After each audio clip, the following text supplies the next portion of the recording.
The psychology of selling, how to influence buying decisions. I'm excited to be here today to talk about something that every salesperson, no matter their level, can benefit from, the psychology of selling. Now, when we think of selling, most of us imagine closing deals, making persuasive pitches, and talking numbers.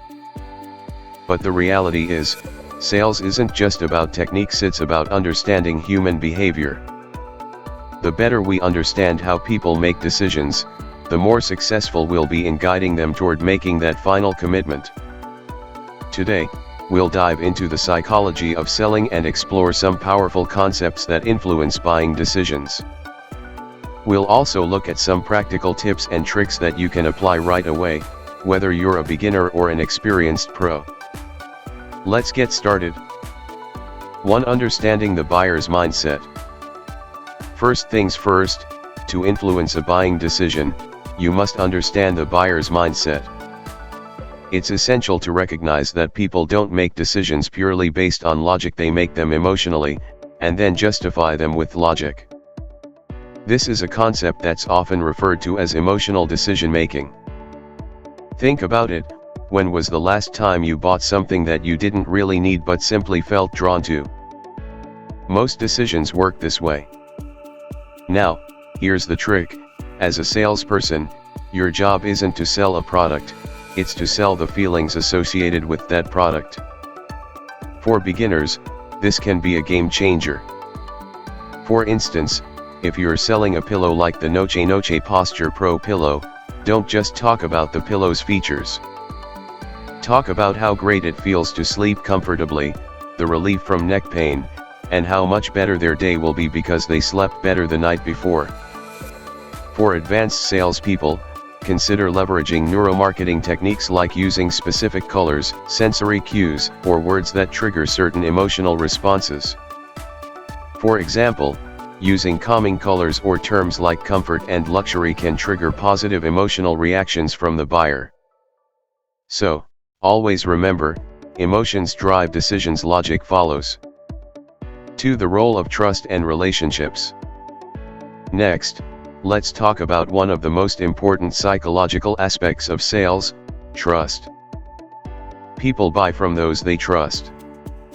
If a buyer feels that they can trust you, they're much more likely to make a purchase.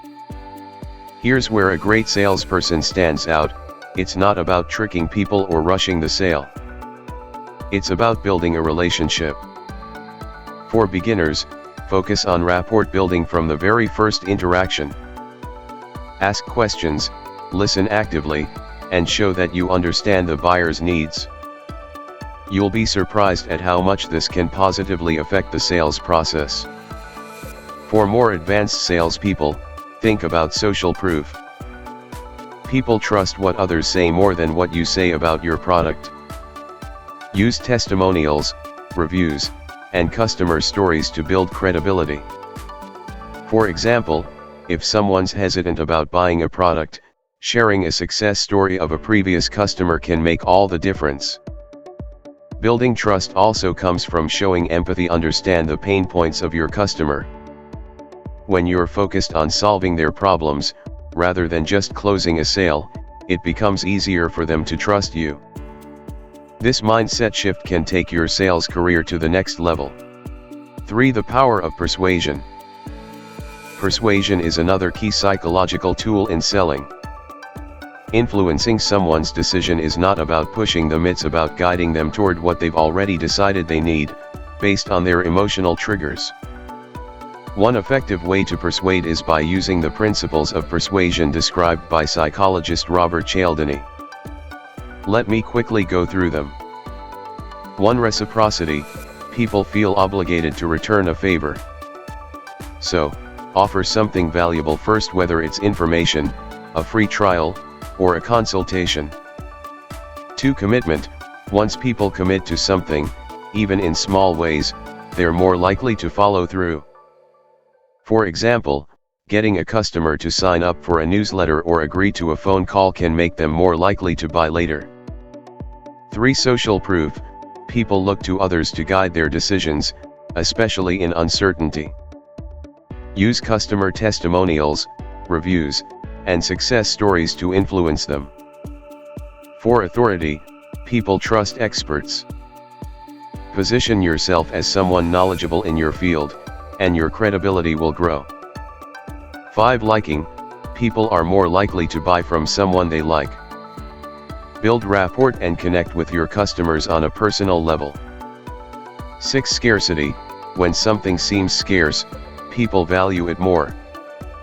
Highlight limited time offers or low stock levels to create urgency. For beginners, starting small with reciprocity can work wonders. Offer a free resource, a tip, or a discount to create a sense of obligation in your potential customer. For advanced salespeople, use scarcity and authority in your pitch. Mention limited time offers or your expertise in the industry. For decision fatigue and its effect on sales. Let's talk about decision fatigue. When buyers are faced with too many choices, it can overwhelm them and actually prevent them from making any decision at all. The simpler your offer, the more likely the buyer will make a purchase. For beginners, limit options. Instead of offering 10 products, offer 2 or 3 clear options that solve the buyer's problem. This makes the decision process easier and faster for them. For advanced salespeople, you can even use a technique called decision architecture. Frame your options in a way that guides buyers toward a preferred option. For instance, position your most profitable product as the middle choice, and the others as either cheaper or more expensive. 5. Urgency and timing. Creating urgency is one of the most effective psychological triggers in sales. People often procrastinate, but once they feel they might miss out on something, they act quickly. For beginners, use language that implies urgency. Terms like last chance, only a few left, or ends today. This creates the fear of missing out and pushes them to act. For advanced salespeople, combining urgency with scarcity is even more powerful. For example, only 3 items left at this price, hurry, before it's gone. 6. Overcoming rejection and handling resistance. Finally, rejection is a natural part of the sales process. But understanding the psychology of buyer resistance can help you handle it like a pro. For beginners, remember that a no isn't personal, it's just part of the journey. Ask open-ended questions to understand why the buyer is resisting. And don't give up too soon. Many deals are won on the second or third follow-up. For more advanced salespeople, turn objections into opportunities. The feel felt found method is great for this. I understand how you feel. Other customers felt the same way, but what they found was. This way, you turn resistance into a reason to buy. So, to wrap things up, remember, sales is all about understanding the psychology behind buying decisions. It's not about tricking people into buying, it's about understanding their emotions, earning their trust, and guiding them toward the best solution. For beginners, focus on building rapport, offering value, and understanding emotions.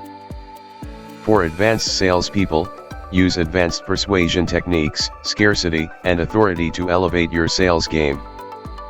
Remember, sales is 90% psychology and 10% technique. By mastering the psychological triggers that drive decisions, you'll have the power to not just make more sales, but to build lasting relationships with your customers. Thank you for your time, and I wish you great success in your sales journey.